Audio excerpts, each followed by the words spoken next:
Hello from the borderlands. As I speak this evening, a hurricane is about to plow into the Florida coast, Tampa, St. Pete, and it looks like it's going to cross Florida and then affect the Golden Isles of Georgia, Jekyll, St. Simons, town of Brunswick, and scrape South Carolina and possibly the Outer Banks of North Carolina, and then points northward and possibly northeastward, and hopefully people will heed the warnings and listen to the advice that's being given by emergency management people. There are always people who want to ignore what's going on, and first responders aren't going to respond at the height of the storm.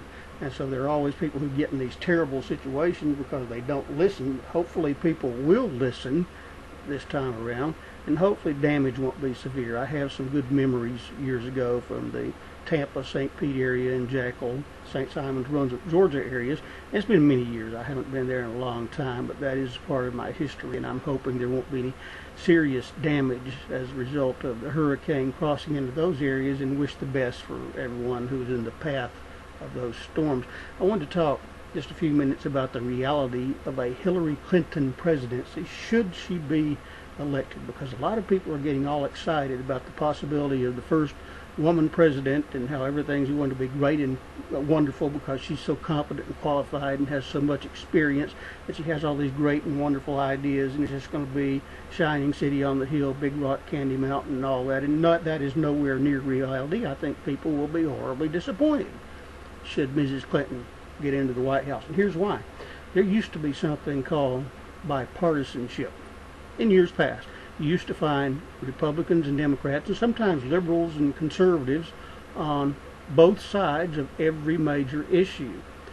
That started to fade into oblivion after the 2008 election, and one of the early indicators was the Affordable Care Act, which came before the U.S. Congress in March of 2010. And at that time, Democrats controlled the House and Congress and the presidency, so they had the votes to get it through on their own, and they did. Affordable Care Act passed the Congress and was signed by the president with 100% of the votes coming for Democrats. There was not one Republican vote on the final votes for the Affordable Care Act, and that began to set a pattern. Of course, people all over the country were tremendously angered by the Affordable Care Act. It led to a wave election in which Republicans, led by the Tea Party, won big in the 2010 off-year elections and took control of the U.S. House. And since that time, in every major policy area, the Obama administration has been blocked by the Republican House. He wasn't able to do what he wanted to do with immigration because the House would never pass it. In spite of such tragedies as Newtown, he wasn't able to do anything, get anything through Congress, because the House would never pass it. The House Republicans, who do have the majority of that chamber, brought the country several times to the brink of default on the national debt because they're just so intransigent and won't compromise. And there's something you have to understand about these new breed of Republican congressmen who helped that party gain the majority in 2010, and that is that they are ideologically driven. They are true believers in the conservative movement. Low taxes, deregulation, cutting spending. They went there to block anything that they perceive as liberal. Actually, I prefer the term progressive, but they went there to block anything like that. And they had no intention of making deals. And at one time, there was a meeting at the White House between members of the Senate and members of the House and the President about what they were going to do to address the deficit crisis, which actually has been getting better for a while now.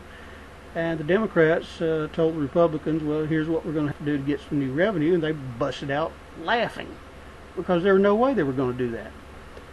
And so the last 6 years of the Obama administration, the country has basically been flying on autopilot because no major initiatives to speak of, nothing that would actually affect the lives of the people in any kind of big way has gotten through because the House Republicans have blocked it. Well, the Republican Party is going to keep control of the House in the 2016 election. And here's why. Because Hillary is a tremendously unpopular candidate with the general electorate. Trump may be too, but I've seen polling data indicating as many as 60% of the people distrust Hillary. They think she's dishonest. And that anti-Hillary vote is going to show up at the polls in November, and the Republican Party is going to keep control of the House.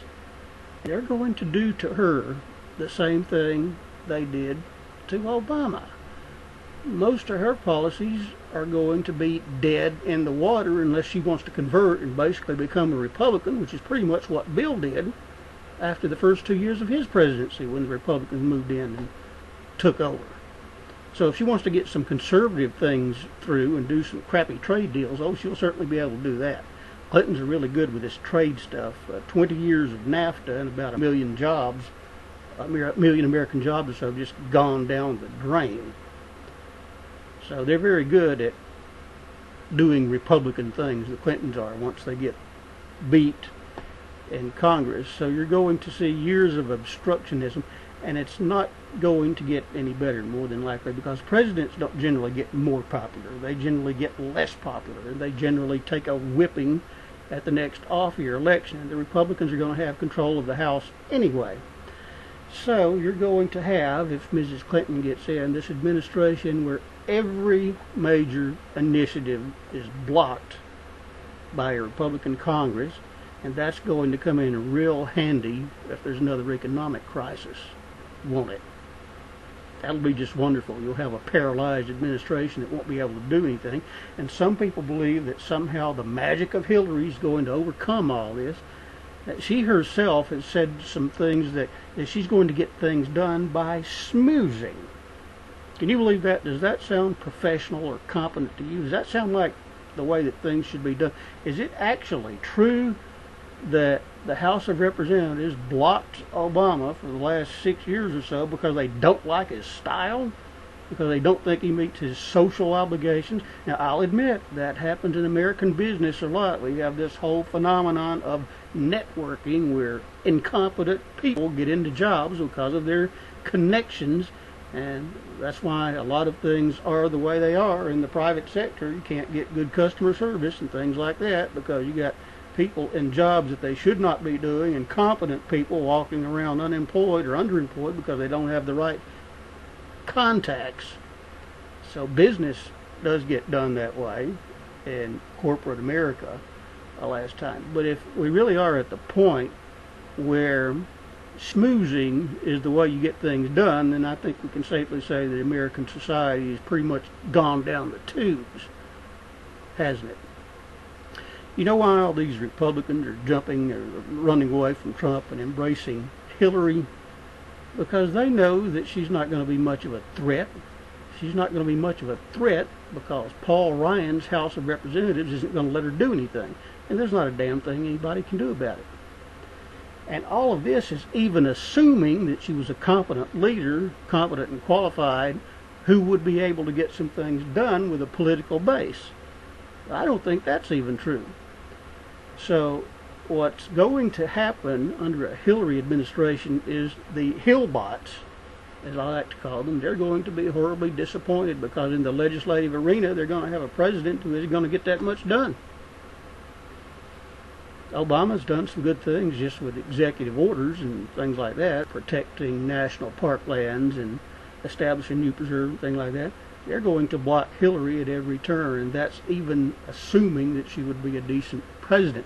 And people get all excited about, well, the Supreme Court. She has to get up there because of it's going to be all terrible and awful and bad if Trump appoints people to the Supreme Court.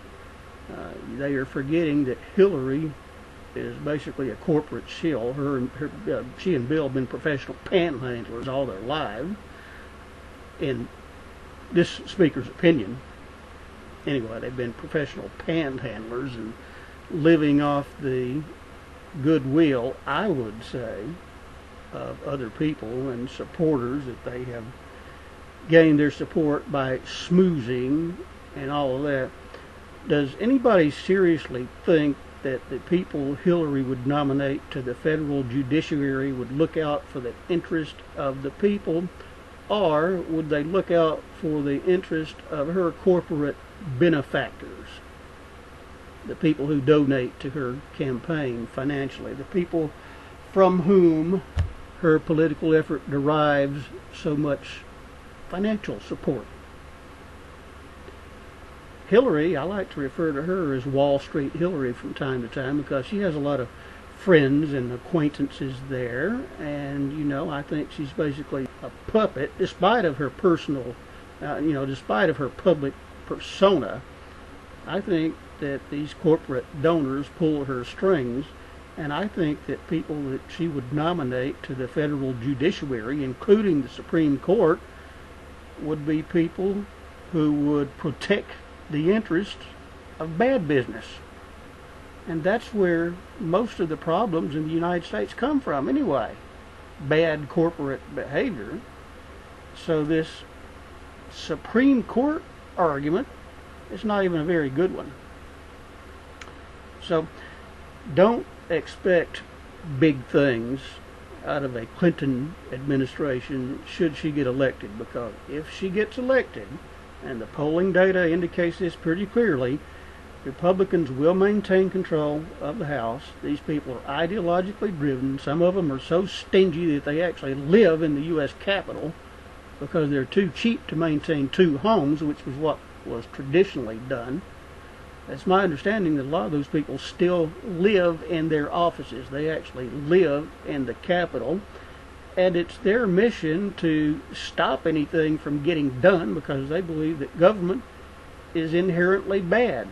Now, there was a candidate in the Democrat race for the Democratic nomination a little bit earlier who might have energized people to go out and vote and get rid of some of these knuckleheads, because polling data that I saw indicated very clearly that overwhelming majorities of Americans supported the positions articulated by Bernie Sanders and would have supported him in dramatic fashion should he have been nominated, but most people never actually had the opportunity to learn what he stood for because the corporate dominated media stopped that from happening. There were these huge rallies all over the United States, just packing in thousands and thousands of people, and the national media and the local media basically just ignored it.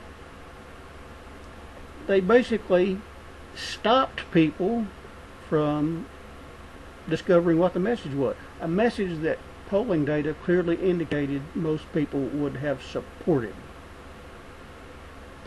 Hillary doesn't have that kind of support. People just basically don't like her. And that anti-Hillary vote is going to show up in November. And the Republican Party is going to maintain control of the House. And in the legislative arena, where most policy decisions get made, she's not going to be able to do anything. She's not going to be able to get things through Congress that matter to most of the people, meaning the middle class, which continues to circle the drain, the working class, which continues to get pummeled, and the poor, who continue to get demonized and don't expect much of a change under a Hillary administration, because a Hillary administration is going to mean a Republican House. And it's just that simple. So I don't see a lot of hope for the next few years. I think hoping that younger people who really understand the issue will begin to take control somewhere within the 4 to 12 year time frame, and we'll start to see real change. But if Mrs. Clinton gets in the Oval Office, be prepared for possibly one of the least accomplished administrations since John Tyler, possibly even an economic calamity. If the country's very lucky, things will continue to sort of limp along as they are, but that's probably the best case scenario. And so that's my take on the possibility of Madam President, like it or not. Wherever you are, stay safe, especially in the path of this hurricane, and thank you for this time, and have a great evening, or great day, or great morning, wherever you are. Just have a good old time. We'll see you later.